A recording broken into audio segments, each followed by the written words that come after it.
সবাইকে স্বাগতম।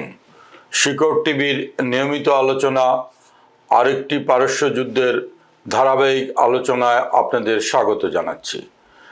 Iran Israel America যুদ্ধের অভিঘাতের ফল মনে হয় ভোগ করছে বাংলাদেশ সহ দক্ষিণ পূর্ব এশিয়ার দেশগুলো। তেলের দাম বাংলাদেশে নতুন করে সমন্বয় করা হয়েছে। ডিজেল, পেট্রোল, কেরোসিন, অকটেন প্রতিটি পণ্যের দামই এক লাফে অনেক বাড়িয়ে ফেলা হয়েছে এবং যেটি আমরা যদি গড় করি সেটা প্রত্যেক লিটারে 18 টাকা করে বেড়েছে। এর ফলে আমরা কি ফল ভোগ করব, জনজীবনে কি দুর্ভোগ আসবে, কৃষি পণ্যের উৎপাদনে এর কি প্রভাব পড়বে এবং অন্যান্য শিল্প কারখানায় তার কি প্রভাব পড়বে, এটা নিয়ে আজকে আমাদের আলোচনা। আমাদের সাথে আলোচনায় যুক্ত হবেন সিনিয়র সাংবাদিক জনাব বোরহানুল হক সম্রাট।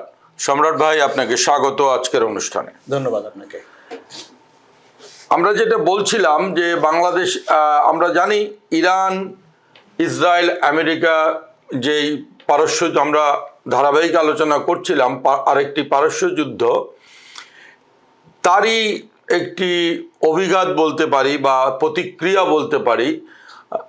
জ্বালানি তেলের দাম নতুন করে সমন্বয় করা হয়েছে, যদিও বর্তমানে এই মুহূর্তে তেলের দাম একটু নিম্নমুখী বিশ্ববাজারে। কিছুদিন আগেও এটা $125 ছাড়িয়ে গিয়েছিল। সেই আলোকে আমি আপনাকে প্রথম প্রশ্ন করতে চাই, বিশ্ববাজারে তেলের দাম এখন যুদ্ধের আগে যা ছিল তার কাছাকাছি, আর সরকার হঠাৎ করে এখন এক লাফেই বাড়িয়ে দিল 15 থেকে 20 টাকা করে। এটা কি ঠিক হলো?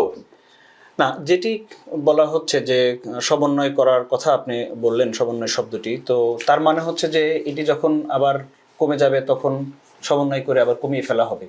এটাই তো স্বাভাবিক নিয়ম, তাই হওয়ার কথা। বিশ্বব্যাপী প্রচুর দেশ রয়েছে যারা আন্তর্জাতিক বাজারের যে দাম, সেই দামের সাথে সমন্বয় করে বাড়ান এবং সমন্বয় করে কমান। কিন্তু বাংলাদেশে আমরা এটা দেখি যে কখনোই সেটি হয় না, মানে মানে একবার বেড়ে গেলে বাড়তেই থাকে। হ্যাঁ, এবং আপনি অবাক হবেন যে বাংলাদেশে একটি প্রতিষ্ঠান আছে বিইআরসি, তারা একটি শুনানি পর্যন্ত করে। সেই শুনানিতে গণশুনানি হয়, সেখানে ভোক্তার পক্ষে লোক থাকে, মানে ক্রেতার পক্ষে লোক থাকে, সরকারের পক্ষে যুক্তি তর্ক, এবং এটা দীর্ঘ সময় ধরে চলার পরে, এবং সেটি কিন্তু কমিশন তার যে গণশুনানি হলো, সেই গণশুনানির ভিত্তিতে একটি রায় দেওয়া হয়। রায় দিয়ে বলা হয় ঠিক আছে, এরা এই যুক্তি দিয়েছে, সরকার এই যুক্তি দিয়েছে, আমি এরকম একটি জায়গায়, মাঝামাঝি একটি জায়গায় যাওয়ার চেষ্টা করা হয়, করে সেটি দামটি বাড়ানো কমানো বা যেটি করা হয় সেটি নিয়ম আর কি। আমাদের যে বর্তমান সংবিধান, সেই সংবিধানেও সেটি রয়েছে যে এইভাবে এই গণশুনানির ভিত্তিতেই তেলের দাম, জ্বালানি তেলের দাম বাড়বে বা কমবে। কিন্তু আপনি যদি দেখেন যে সরকারের নির্বাহী আদেশে এইভাবে যে জ্বালানি তেলের দাম বেড়ে গেল এবং সেটি 15 থেকে 20 টাকা, আপনি যেটি বলছিলেন গড়ে 18 টাকা। হ্যাঁ, এটি কল্পনার বাইরে একটি বিষয়। এবং আমি বাংলাদেশের পত্রপত্রিকা দেখছিলাম যেখানে বলা হচ্ছে যে এটি ইতিহাস তৈরি হলো জ্বালানি তেলের দাম বৃদ্ধিতে। এভাবে আগে আমরা দেখেছি, হ্যাঁ, 3, 4, 5, 7, 8, 10 টাকা পর্যন্ত হয়তো সর্বোচ্চ বেড়েছে, কিন্তু একবার এটা 20 টাকা, এটি আসলে আমরা কখনো দেখিনি। তো সেটি, হ্যাঁ, হয়তো সরকারকে সমন্বয়ের এই ভর্তুকির জন্য দরকার ছিল, কিন্তু যে পদ্ধতি নিয়ে এটি করা হলো এবং যে সময়ে করা হলো, সেটি নিয়ে আমার পর্যবেক্ষণ রয়েছে এবং সেটি অবশ্যই নেতিবাচক আমি মনে করি। কারণ যেটি আমি বলছিলাম যে বিআরসির মাধ্যমে গণশুনানির ভিত্তিতে এটি হলো না, তাহলে এই বিআরসি যে সরকার যে সংস্থা, সেটির কার্যকারিতা আসলে খুব একটি থাকে না যখন বিআরসি এই কাজটুকু করার অধিকারও হারিয়ে ফেলে। আমরা অতীতে দেখেছি গণশুনানির জন্য ব্যাপক আয়োজন চলেছে, এবং আমরা এদিকে দেখেছি যে বিশ্ববিদ্যালয়ের শিক্ষকরা যারা এই সরকারের বিপক্ষে কথা বলেছেন এবং মানুষের পক্ষে বলেছেন যে কেন এর বেশি দাম বাড়ানো উচিত নয়, এবং তাদের যুক্তিগুলি সবচেয়ে বেশি প্রখর ছিল, সরকারের যুক্তি অতখানি ছিল না। কিন্তু তারপরও সরকার শেষ পর্যন্ত ওই গণশুনানির পর দাম বাড়িয়েছে, কিন্তু ওই শুনানির তাপের কারণে সেটি অনেক লাগামহীন হয়নি, আর এটি কোনো রকম শুনানি ছাড়াই হলো। তো এই পদ্ধতি নিয়ে আমার প্রশ্ন থেকে গেল। আরেকটি হচ্ছে যে সময়ে দামটি বাড়ানো হলো, আপনি যেটি বলছিলেন যে $126 পর্যন্ত ডলারের দাম বেড়ে গিয়েছিল প্রতি ব্যারেল তেলের দাম, যেটি যুদ্ধের আগে আমরা যদি দেখি 25শে ফেব্রুয়ারি, যুদ্ধ তো শুরু হয়েছে 28 ফেব্রুয়ারি, 25শে ফেব্রুয়ারি এটি দাম ছিল $76, যেটি যুদ্ধের কারণে যেদিন খার্ক দ্বীপ আক্রমণ হয় সেদিন সর্বোচ্চ $126 যে প্রসঙ্গটি আপনি তুললেন। তো এই 126 থেকে কিন্তু আবার যখন হরমুজ প্রণালী খুলে দেওয়ার কথা বলা হলো, তখন এটা আমরা দেখি যে গত 3 দিনের ব্যবধানে এই তেলের দাম $89 এসেছে, $89 এসেছে। তো আপনি তখন বাড়ালেন না যখন দরকার ছিল, এবং 100, 104, 105 টাকা কিন্তু দীর্ঘ সময় ছিল। যদি আমি গত 40 দিনের যুদ্ধবিরতির আগ পর্যন্ত দেখি, তখন বাড়ালেন। আর এই যে সমন্বয় শব্দটি অনেক বেশি প্রাসঙ্গিক এবং যৌক্তিক হতো, কিন্তু আপনি এমন সময় বাড়ালেন যখন বিশ্ববাজারে দাম কমছে এবং এখন 90-95 এর মধ্যে দামটি ঘোরাফেরা করছে। তো সমন্বয় করতে হলে তো, ভর্তুকি দিতে হলে তো আপনাকে ওই দামের ভিত্তিতেই দিতে হবে। এবং আমরা আশা করছি যে হ্যাঁ, এখন আবার হঠাৎ করে হরমুজ প্রণালী আবার বন্ধ হয়ে গেছে, এবং আমরা আশা করছি মধ্যপ্রাচ্যের দেশগুলো, উপসাগরীয় দেশগুলো সহ পাকিস্তান, তুরস্ক সহ ইউরোপের দেশগুলো যেভাবে দুতিয়ালি করছেন, তাতে সম্ভবত পাকিস্তানে যে দ্বিতীয় দফার বৈঠক হওয়ার কথা রয়েছে এবং ট্রাম্প নিজে যাবেন বলে বলা হচ্ছে, যদিও তার কথার কোনো ভিত্তি কোনো গণমাধ্যমে শেষ পর্যন্ত রাখতে পারে না, তারপরেও আমার মনে হয় এটিকে সমাধান হবে। কিন্তু এই যে আমি 20 টাকা বাড়িয়ে ফেললাম, এটির অভিঘাত বাংলাদেশে যে চেন রিয়াকশনটি হয় আমাদের অতীত অভিজ্ঞতা থেকে আমরা দেখি যে এই যদি আপনি 5% বাড়ান, এটি পরিবহন খাতে কত বাড়ে, এটি আরো নানান খাতে কত গুণ বেড়ে যায়, সেটি নিশ্চয়ই আমাদের আলোচনায় আসবে। তো সেইখানে যেহেতু আমাদের সেই ব্যবস্থাপনা গড়ে ওঠেনি, এই 20 টাকা বাড়ালে তার অভিঘাত কি হবে আসলে আমি এই মুহূর্তে বলতে পারছি না। তো আমার কাছে মনে হয় যে এই দামটা বাড়িয়ে কি আপনার মধ্যস্বত্বভোগী বলে একটা কথা থাকে আমাদের মতো দেশে, সিন্ডিকেট বা যারা মানে জনগণের পকেট থেকে টাকাটা খুব দ্রুত কেটে বের করতে পারে, যে অনেক অতীত আমরা দেখেছি 1 লাফে 1 রাতে ডিমের দাম অনেক বেড়ে যাওয়াতে হাজার হাজার কোটি টাকা মার্কেট থেকে কাঁচামরিচের দাম বেড়ে যায়। তো এই তেলের দাম বাড়ার জন্যে আমরা কি মধ্যস্বত্বভোগীদের কি একটা রাস্তা করে দিলাম কিছু টাকা আয় করবার?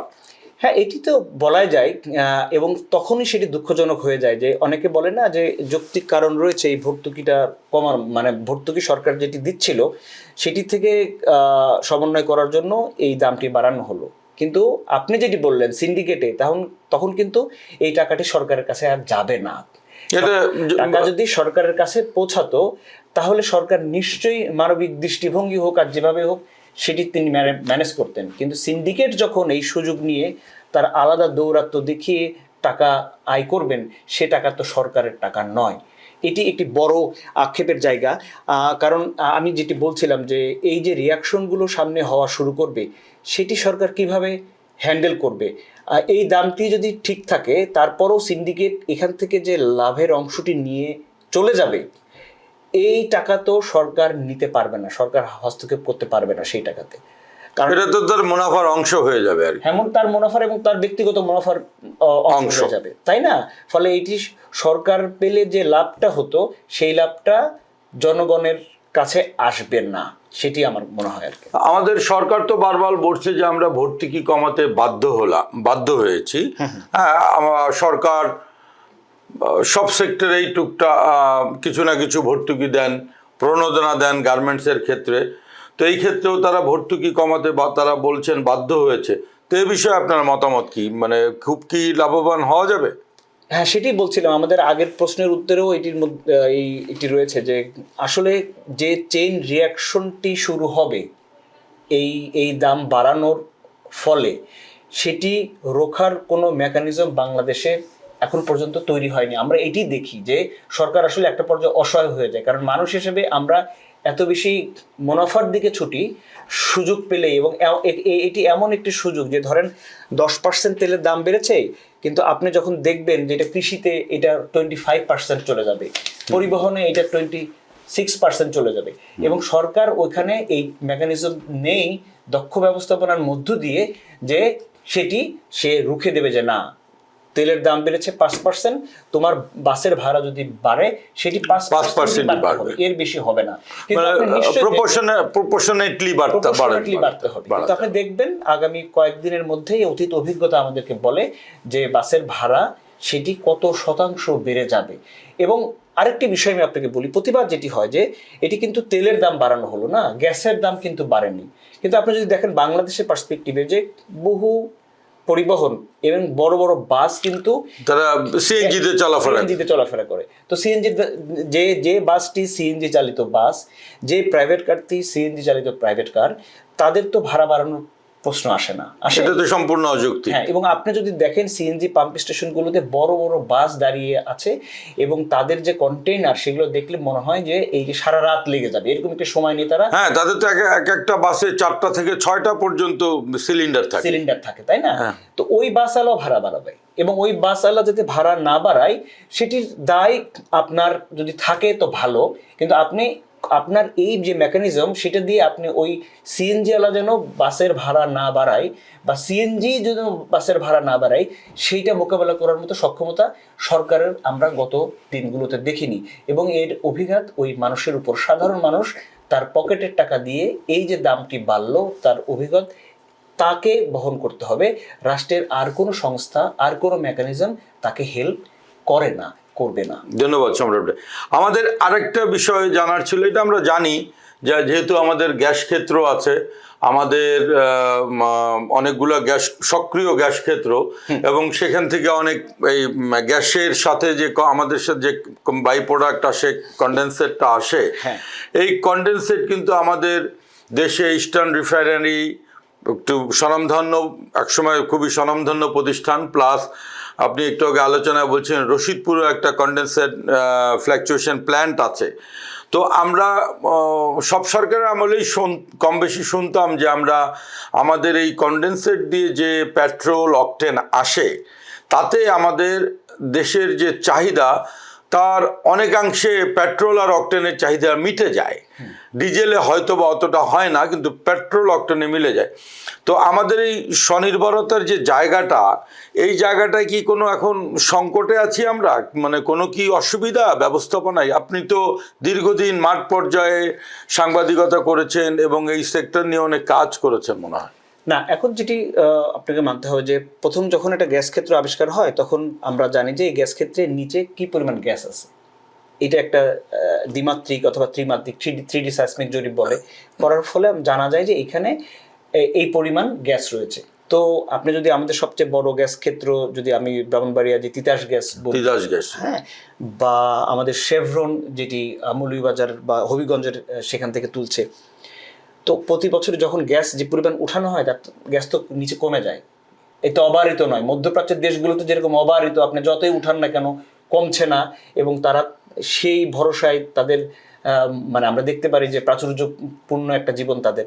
কিন্তু বাংলাদেশের গ্যাস ক্ষেত্র তো সীমাবদ্ধতা রয়েছে যে এতখানি আছে, ও তাই সেখানে একটি বলে দেওয়া হয় যে এত বছর আমরা ফ্রিকোয়েন্সিতে এত আনতে পারবো, গ্যাস উত্তোলন করতে পারবো। তো যে সময়ের কথা আপনি বলছেন যে বাংলাদেশের গ্যাস ফিল্ডগুলো থেকে, বিশেষ করে হবিগঞ্জ, সিলেট, মৌলভীবাজার যে গ্যাস ফিল্ড, সেখানে গ্যাসের সাথে কন্ডেনসেট উঠতো, উপজাত উঠতো। এটা একটা পানি, গ্যাসটাকে সরাই ফেলা হতো, আর যে পানি যেটা তরল পদার্থ সেটিকে আলাদাভাবে সরিয়ে ফেলানো হতো। তার ভিত্তিতে যে কন্ডেনসেট, সেই কন্ডেনসেট একটা সময় দেখা গেল যে এই কন্ডেনসেটকে যদি পিউরিফাইড করা যায় তাহলে এটি দিয়ে আমরা অকটেন পেতে পারি, পেট্রোল পেতে পারি, ডিজেল পেতে পারি, কেরোসিন পেতে পারি, এবং ফার্নেস অয়েল পেতে পারি, মানে যেখান থেকে যতটুকু পাওয়া যায়। হ্যাঁ, তো একটা সময় দেখা গেল যে আমাদের কন্ডেনসেটের যে পরিমাণ, সেই পরিমাণের থেকে যদি আমি অকটেন এবং পেট্রোল করি তাহলে আমার কন্ডেনসেট আরও থেকে যায়। সেই কারণেই রশিদপুর কন্ডেনসেট ফ্র্যাকশনেশন প্লান্টের কথা আপনি বললেন, আমরা একটু সময় সেটি নিয়ে কাজ করেছি এবং দেখেছি যে হ্যাঁ, যে পরিমাণ আমার বাংলাদেশের যে চাহিদার মাপা হলো যে আমাদের এত অকটেন এবং এত পেট্রোল লাগবে, সেটি কন্ডেনসেট থেকে হয়ে যাচ্ছে।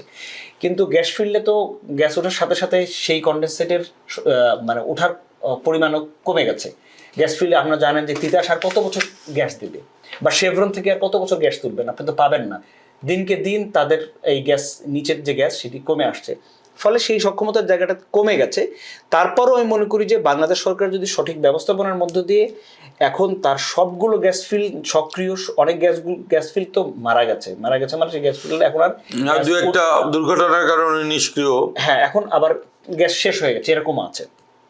তো যে গ্যাস ফিল্ডগুলো থেকে আমরা গ্যাস পাচ্ছি সেখান থেকে কনডেনসেটও পাচ্ছি। কনডেনসেট আগে যে পরিমাণ উঠতো সেই পরিমাণটা অনেক কমে গেছে এই রিসেন্টলি, কিন্তু তারপরও যে পরিমাণ রয়েছে সেটা যদি সঠিক ব্যবস্থাপনার মধ্য দিয়ে সরকার, যেমন আমরা জানি ইস্টার্ন রিফাইনারি রয়েছে, রশিদপুর কনডেনসেট ফ্র্যাকশনেশন প্ল্যান্ট রয়েছে, এই সরকারি যে দুটি প্রতিষ্ঠান রয়েছে তাদের মাধ্যমে যদি যথাযথভাবে বাজারে আনা যায় তাহলে অকটেন এবং পেট্রোলের যে চাহিদা, আমার বিশ্বাস এখনো আমরা মানে আমাদের নিজেদের মাটি থেকে উঠে আসা কনডেনসেট দিয়েই অন্তত অকটেন এবং পেট্রোলের চাহিদা মেটাতে পারবো। কিন্তু তার জন্য আপনার দক্ষ ব্যবস্থাপনা এবং সুশাসন দরকার। কী কারণে বললাম যে একটা সময় আমরা দেখতাম যে হিউজ পরিমাণ কনডেনসেট উঠতেছে, কিন্তু আমরা বিপিসি সেই কনডেনসেট এই পেট্রোবাংলা থেকে নিচ্ছে না, কারণ তার দীর্ঘদিনের যে ব্যবসা, ক্রুড অয়েল এনে ইস্টার্ন রিফাইনারি যে ব্যবসা করে সে ব্যবসাতে তার লস হয় আর কি। হ্যাঁ, সে এটা করতে চায় না। আমার নিজের দেশের কনডেনসেট থেকে আমি পেট্রোল পাচ্ছি, সেইটা আমি নিতে রাজি হচ্ছি না। এটির কারণে আমরা অনেক সময় করছি কি, পেট্রো বাংলা এবং বিপিসির চেয়ারম্যানকে মুখোমুখি বসিয়ে দিয়েছি যে আমার দেশের সম্পদ আমি কেন ব্যবহার না করে বিদেশ থেকে ক্রুড অয়েল নিয়ে এসে সেটা পরিশোধন করে আমি বাজারে থাকছি। বিদেশ থেকে যদি আমরা ক্রুড অয়েল কমও আনি তাহলে তো আমার বৈদেশিক মুদ্রার চাপটাও কমে, অনেক বেশি চাপ কমে। এবং একটা পর্যায়ে আপনি যেটি বলছিলেন যে আওয়ামী লীগ সরকারের প্রধানমন্ত্রী তিনি ঘোষণা দিয়েছিলেন যে হ্যাঁ, হিসাব নিকেশ করে দেখা গেছে এই মুহূর্তে অকটেন এবং পেট্রোলের বাংলাদেশের যে চাহিদা সেটি বাংলাদেশের মাটির নিচ থেকেই উঠছে, এই কনডেনসেট দিয়ে সেটি পূরণ করা সম্ভব হচ্ছে। এখন সেটি নেই, সেই কনডেনসেটের পরিমাণ কমে গেছে। তারপরও আমি মনে করি যদি সঠিক ব্যবস্থাপনা থাকে এখনো অন্তত অকটেন অথবা অন্তত পেট্রোলের যে চাহিদা বাংলাদেশে, সেটি বাংলাদেশের গ্যাস ফিল্ডগুলো থেকে ওঠা যে উপজাত সেটি দিয়ে পূরণ করা সম্ভব। কিন্তু আমরা তো আমাদের ব্যর্থতা ঢাকার জন্যে সবসময় একটা অজুহাত দাঁড় করাই। যেমন এখন আমরা অজুহাতটা দাঁড় করাচ্ছে কি, যে IMF এর যে শর্ত, IMF তো একটা যখন আপনাকে ঋণ দিবে তো তার একটা লম্বা লিস্ট অফ কন্ডিশনস থাকে যে তুমি এইগুলো যদি কমপ্লাই করো তাহলে আমি তোমাকে এই লোনটা দিব।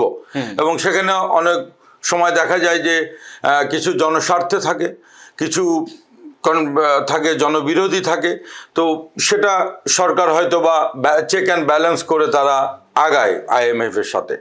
তো তারা এখন বলতে চাচ্ছে যে IMF এর শর্ত মানতে যেই আমাদের এই ভর্তুকিটা কমাতে হচ্ছে। দেখেন এইটাতে সাধারণ মানুষের অবস্থানটা কি হওয়া উচিত, কি মনে করেন আপনি? হ্যাঁ, খুবই যৌক্তিক কথা যে IMF যে তারা আমাদেরকে লোন দিয়েছে এবং সেই লোন পরিশোধ করতে হবে আমাদের, এবং তারা কিছু শর্ত দেয় যে আমি তোমাকে শর্ত দেব, এই শর্তগুলো মানলে আমি তোমাকে এত টাকা লোন দেব।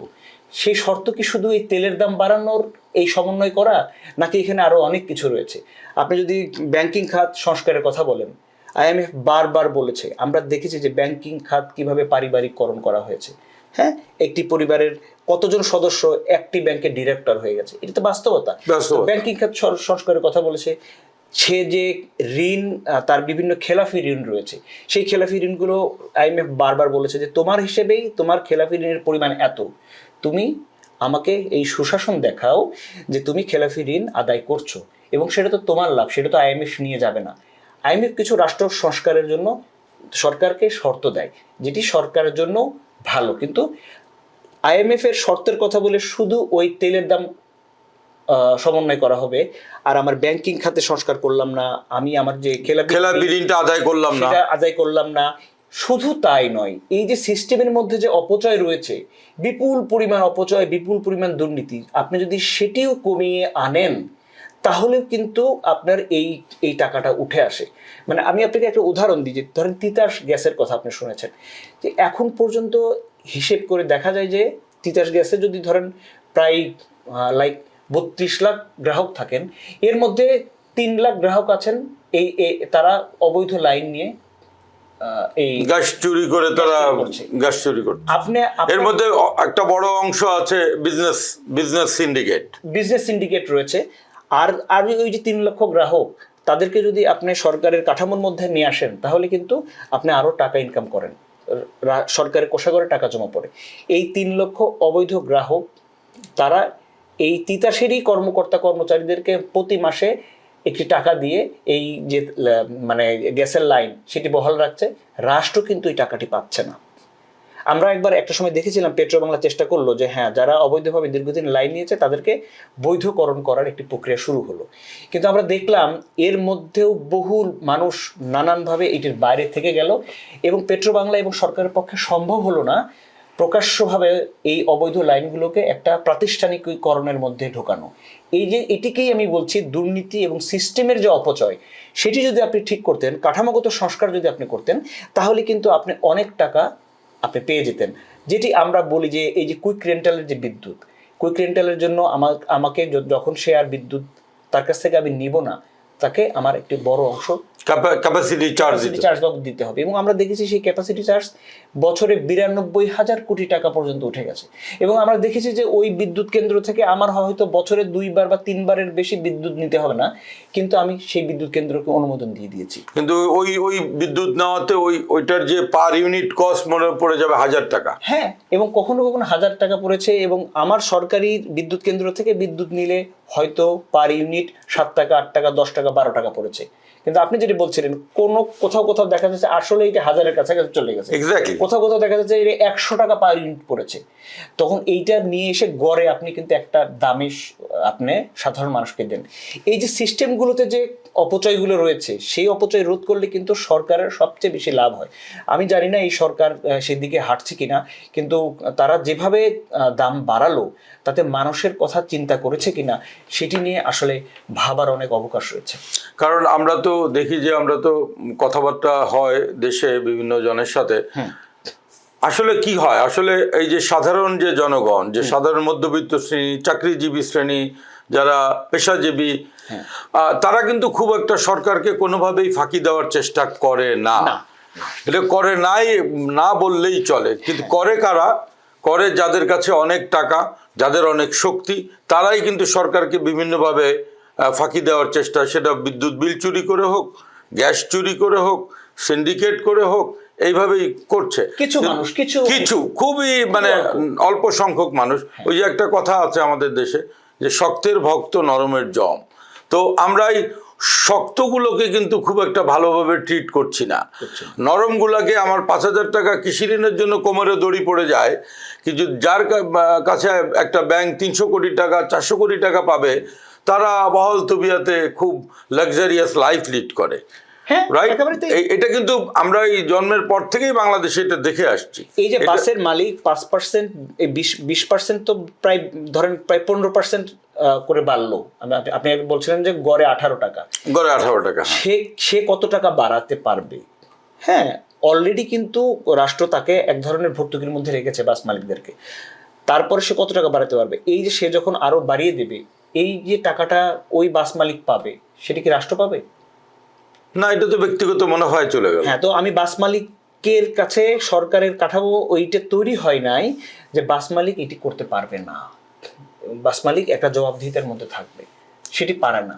তো এই যে 15 থেকে 20 টাকা বা গড়ে 18 টাকা করে প্রতি লিটার এই জ্বালানি তেলের দাম বাড়লো, এটা কি গভর্নমেন্ট, আপনি কি বলতে পারেন যে এটা গভর্নমেন্ট একটা প্ল্যান মিস্টেক করে ফেললো? হ্যাঁ, এটা পরিকল্পিতভাবে তো আর ভুল করে না, কিন্তু আমি ঠিক জানি না যে তারা নিশ্চয়ই তাদের একটা হিসাব নিকাশ হয়েছে। তারা যখন এই যে মানে 20 টাকা বাড়ালো, 18 টাকা বাড়ালো, 15 টাকা বাড়ালো, 16 টাকা বাড়ালো, এটি নিশ্চয়ই তারা হিসাব করেছে। আমি মনে করি যে এটি কত বড় ভুল করেছে সেটি সামনের দিনগুলো হয়তো প্রমাণ করবে। যদি সে যে আকাঙ্ক্ষার জায়গাগুলোতে আমরা কথা বলছি, যে চেইন রিয়াকশনটাকে যদি মোকাবেলা করতে পারে, সেই মোকাবেলা কিন্তু দমন পীড়নের মাধ্যমে মোকাবেলা নয়, সেই মোকাবেলার প্রাতিষ্ঠানিককরণ মাধ্যমে মোকাবেলা যদি সে করতে পারে। যদিও শেষ পর্যন্ত দেখেন এখন বড় মৌসুম চলতেছে, আপনি ডিজেলের দাম 20 টাকা বাড়ায় দিলেন, এটি প্রতি ডিজেল আমরা জানি যে প্রায় 42 থেকে 46 লাখ মেট্রিক টন ডিজেল বাংলাদেশের দরকার হয়, এবং যার একটি বড় অংশ কারখানাতে যেমন লাগে, তার একটি বড় অংশ কৃষি খাতে লাগে। কৃষি খাতে সরাসরি কিন্তু কৃষক এখানে আঘাতপ্রাপ্ত হলো, এবং তার একর প্রতি 1000 টাকার উপরে তার খরচ বেড়ে যাবে। সেই খরচ কি তার অভিঘাত হিসেবে চালের দাম বাড়বে। তার উত্তরবঙ্গ থেকে আমাদের বাংলাদেশের ঢাকা পরিবহন খরচ বাড়বে। হ্যাঁ, সেটিতে ঢাকাতে যে পণ্যটা আসবে, এই পণ্য আবার উত্তরবঙ্গ থেকে আসতে পথে পথে চাঁদাবাজির খবর আমরা জানি, এবং সব সরকারের সময় রিপোর্ট করা হয়েছে, কোনো কিন্তু কিছু হয়নি। তো কতভাবে এইটির অভিঘাত সাধারণ মানুষের পর্যায়ে পড়বে, হাহাকার তৈরি হবে। আমি ঠিক জানি না যে সরকার এই দামগুলো নির্ধারণের সময় এই বিষয়গুলো মাথায় রেখেছে কিনা। অনেক সময় আমরা সোশ্যাল মিডিয়াতে দেখি, বিশেষ করে উত্তরবঙ্গে বা দক্ষিণবঙ্গের যশোর, কুষ্টিয়া, মেহেরপুর, ঝিনাইদহ, এই বেল্টে তো কৃষি মানে যেই মৌসুমি কৃষিগুলোর খুব ভালো মানে উদ্যোক্তা, প্রচুর উদ্যোক্তা আছে, সবজি থেকে চাল। তো এখানে ওই একটা ভিডিওতে সোশ্যাল মিডিয়ায় দেখছিলাম যে উৎপাদক কৃষক তার ফুলকপি এবং বাঁধাকপির ন্যায্য মূল্য পাচ্ছে না, বিধায় সে খেতেই সব কপি এগুলো কুচি কুচি করে দিচ্ছে, যে না আমার এটা বিক্রি করে কি লাভ, আমার তো সবই লস। হ্যাঁ, তো আমাদের পণ্য পরিবহন ব্যবস্থার একটি বড় মানে সংকট কিন্তু আপনি যেটি বললেন, যদি আজকে পণ্য পরিবহন ব্যবস্থা ঠিক মতো হতো, আপনি রেল ব্যবস্থাটাকে এর মধ্যে নিয়ে আসতেন।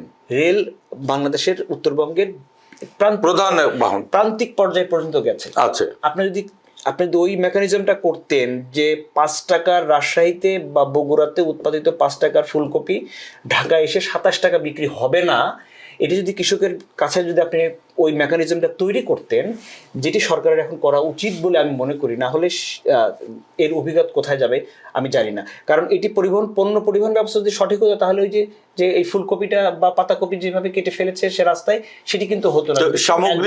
সামগ্রিকভাবে এই যে আমরা যে আলোচনাটা করলাম, এই পরিস্থিতির সমাধান কি হইতে পারে, আপনি কি দেখছেন সামনে? প্রথম সমাধান হতে পারে যেটি হচ্ছে যে আমি বলবো যে এই দামটি ক্রমান্বয়ে বাড়ানো উচিত ছিল। যদি সরকারের ভর্তুকিতে, সরকার নিশ্চয়ই এটি ব্যাখ্যা দেবে যে সে ডিজেলে পার লিটার কত টাকা ভর্তুকি দিত, সে অকটেনে হয়তো এটি প্রচুর, মাঝখানে ইরান যুদ্ধের কারণে হয়তো এটি 100 টাকা পর্যন্ত চলে গেছে। ধরেন ডিজেলের দাম 100 টাকা, হয়তো সরকারকে আর 100 টাকা দিতে হচ্ছে। এরকম একটি বাস্তবতার মধ্যে দিয়ে কিন্তু কিছুদিনের জন্য হয়তো শুধু বাংলাদেশ না, সারা পৃথিবীর সরকারকে দিতে হচ্ছে। আমরা দেখেছি যে দক্ষিণ কোরিয়া কিরকম চিৎকার করেছে যে তুমি ভাই যেভাবে হোক আমাকে হরমুজ খুলে দাও। আমরা চীনকে দেখেছি যে সে যুক্তরাষ্ট্রের চোখ রাঙানি উপেক্ষা করে কিভাবে হরমুজ থেকে তেল নিয়ে গেছে। জাপানকে আমরা দেখেছি সে কিভাবে ছুটে গেছে। তো কেন? কারণ তেল লাগবে। এটা শুধু বাংলাদেশের না, এটা সারা পৃথিবীর সমস্যা। এবং বাংলাদেশ সরকার যদি এটিকে ক্রমান্বয়ে বাড়াতো, সেটি ভালো হতো।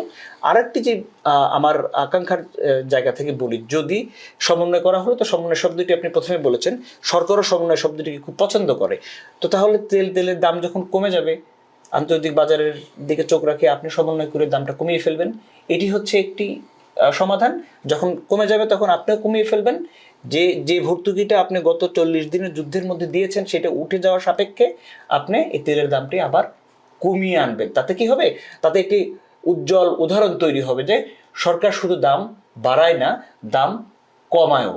ফলে সেই জায়গাটি সরকারের জন্য রয়ে গেল।